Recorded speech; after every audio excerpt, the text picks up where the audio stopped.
La feminidad es un texto de Freud incluido en Nuevas lecciones introductorias al psicoanálisis, texto de 1938. Es la lección 33. Y leemos: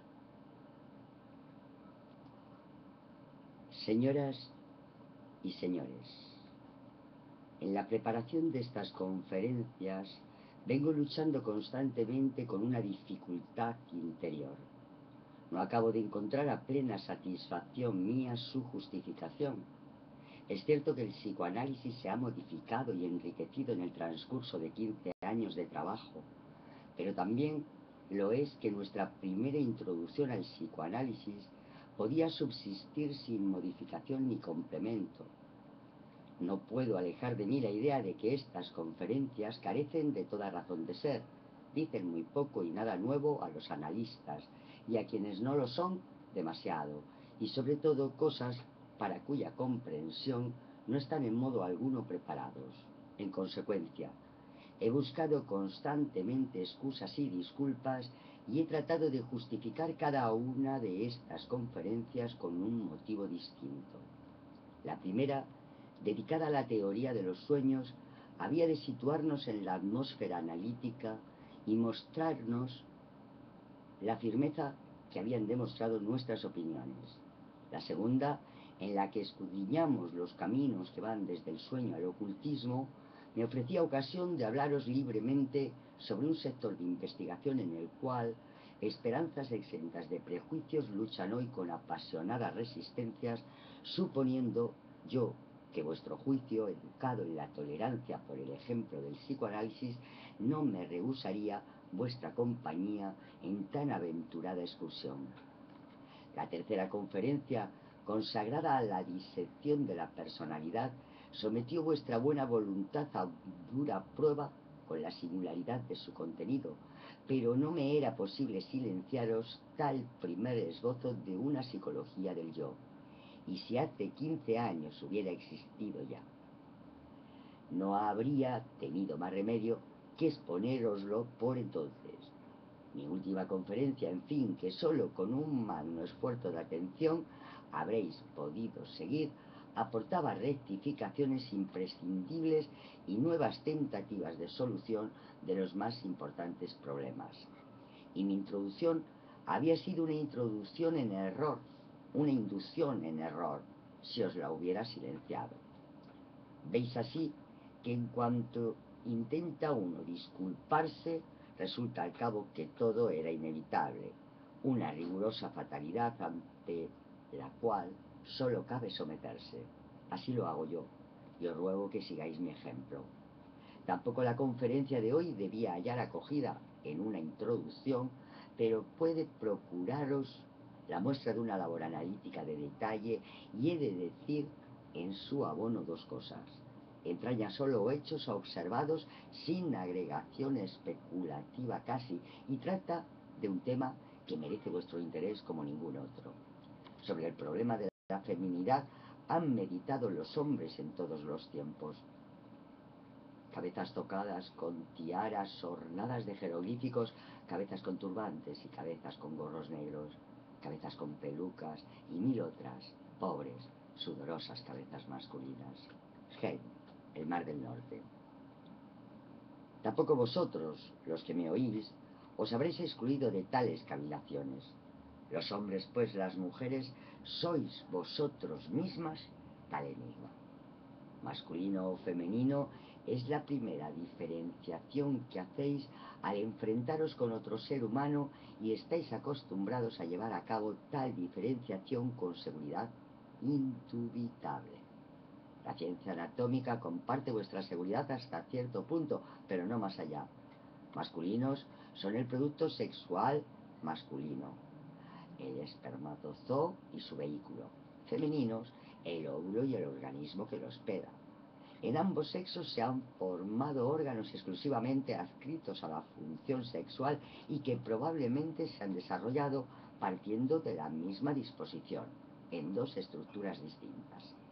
En ambos muestran además los órganos restantes, las formas del cuerpo y los tejidos, una influencia del sexo, pero esta influencia es inconstante y de magnitud variable, constituyendo los llamados caracteres sexuales secundarios.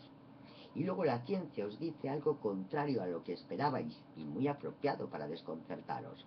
Os advierte que ciertos elementos del aparato sexual masculino son también, aunque atrofiados, parte integrante del cuerpo femenino e inversamente. La ciencia ve en esta circunstancia el signo de una bisexualidad, como si el individuo no fuera hombre o mujer, sino siempre ambas cosas, solo que alternativamente una más que otra. Se os invita luego a familiarizaros con la idea de que las porciones de la mezcla de lo masculino y lo femenino en el individuo están sujetas a grandes oscilaciones, mas como de todos modos, salvo en rarísimos casos, una persona no integra sino una sola clase de productos sexuales, óvulos o espermatozoos, dudaréis ya de la significación decisiva de tales elementos y concluiréis que lo que hace la masculinidad o la feminidad es un carácter desconocido que la anatomía no puede aprehender. ¿Podrá acaso hacerlo la psicología?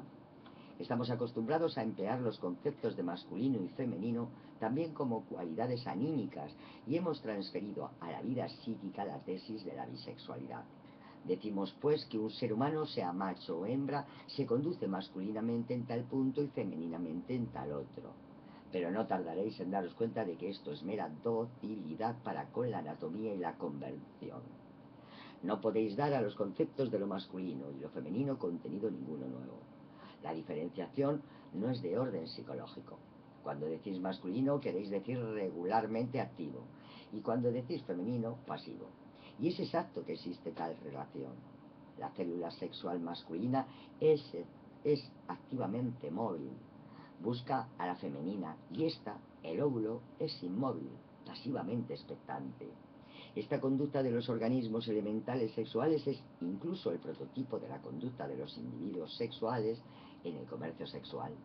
El macho persigue a la hembra para realizar la cópula sexual, la coge y penetra en ella, pero con esto dejéis reducido para la psicología al factor de la agresión el carácter de lo masculino y dudaréis de haber hallado con ello algo decisivo en cuanto reflexionéis que en algunas especies animales son las hembras más fuertes y agresivas que los machos, y estos solo activos en el acto único de la cópula sexual. Así sucede, por ejemplo, con las arañas. Tampoco las funciones de cuidar de la prole y adiestrarla, que tan exclusivamente femeninas nos parecen, están vinculadas entre los animales al sexo femenino. En especies nada inferiores se observa que los dos sexos comparten tales funciones, e incluso es el macho el que a ella se consagra. Hasta en los dominios de la vida sexual humana, observamos enseguida cuán insuficiente es hacer coincidir la conducta masculina con la actividad y la femenina con la pasividad. La madre es activa en todos sentidos en cuanto al niño, y cuanto más os apartéis del estrecho sector sexual, más claramente veréis el error de tal coincidencia. Las mujeres pueden desplegar grandes actividades en muy varias direcciones y los hombres no pueden convivir con sus semejantes si no es desplegando una cantidad considerable de adaptabilidad pasiva. Si ahora decís que tales hechos entrañan precisamente la prueba de que tanto los hombres como las mujeres son bisexuales, en sentido psicológico deduciré que habéis decidido en vuestro fuero interno mantener la coincidencia de lo activo con lo masculino y lo pasivo con lo femenino. Pero no os lo aconsejo, me parece inadecuado y no nos procura ningún nuevo conocimiento. Pudiéramos pensar en caracterizar psicológicamente la feminidad por la preferencia de fines pasivos, preferencia que naturalmente no equivale a la pasividad, puesto que puede ser necesaria una gran actividad para conseguir un fin pasivo. Lo que acaso sucede es que en la mujer, y emanada de su papel en la función sexual, una cierta preferencia por la actividad, por la actitud pasiva y los fines pasivos se extiende al resto de su vida, más o menos penetrantemente, según que tal prototipicidad de la vida sexual se restrinja o se amplifique. Pero a este respecto debemos guardarnos de estimar insuficientemente la influencia de costumbres sociales que fuerzan a las mujeres a situaciones pasivas. Todo esto permanece aún muy oscuro. No queremos desatender una relación particularmente constante sobre la feminidad y la vida pulsional. El sojuzgamiento de su agresión, constitucionalmente prescrito y socialmente impuesto a la mujer, favorece el desarrollo de intensos impulsos masoquistas, los cuales logran vincular eróticamente las tendencias destructoras orientadas hacia el interior. El masoquismo es, pues, así auténticamente femenino, pero cuando, como sucede con frecuencia, encontramos el masoquismo en sujetos masculinos, ¿qué podemos decir si no es que tales hombres integran precisos rasgos femeninos? Con todo esto supondréis ya que tampoco la psicología habrá de resolver el enigma de la feminidad. Tal solución habrá de venir de otro lado, y no podrá venir antes que hayamos averiguado cómo nació en general la diferenciación de los seres animados en dos sexos. Nada sabemos de ello, no obstante ser tal división en dos sexos un carácter tan evidente de la vida orgánica y el que la diferencia con toda precisión de la naturaleza inanimada. Entre tanto, aquellos individuos humanos manifiesta o predominantemente caracterizados por la posesión de genitales femeninos, nos ofrecen materia suficiente de estudio.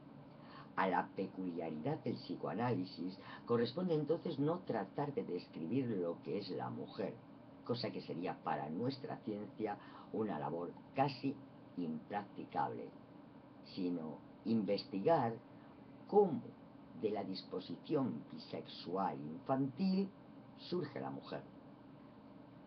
En esta última época hemos logrado averiguar algo sobre ello gracias a varios de nuestros excelentes colegas femeninos que han comenzado a ocuparse analíticamente de este problema.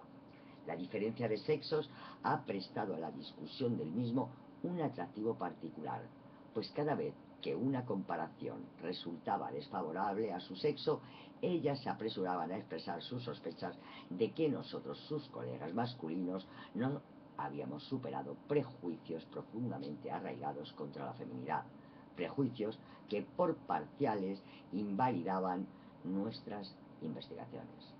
En cambio, a nosotros la tesis de la bisexualidad nos hacía facilísimo evitar toda descortesía, pues llegado el caso, salíamos del apuro diciendo a nuestras antagonistas: eso no va con usted, usted es una excepción, pues en este punto concreto es usted más masculina que femenina.